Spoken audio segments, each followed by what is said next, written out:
Hello everyone, you are very welcome on my channel, okay?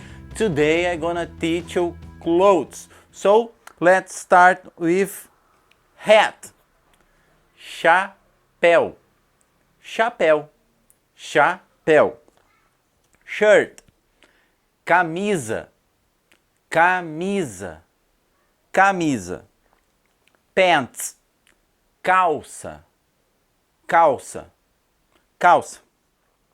Belt. Cinto. Cinto. Cinto. Dress. Vestido. Vestido.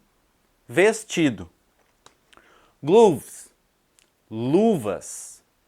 Luvas. Luva. Socks. Meias. Meia. Meias. Shoes. Sapato. Sapato. Sapatos. Tennis shoes is just tênis, ok? Tênis. Tênis. Flip-flop. Chinelo. Chinelo de dedo. Chinelo. And boots. Botas. Botas.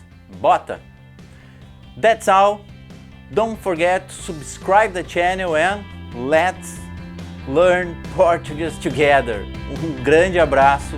Até mais.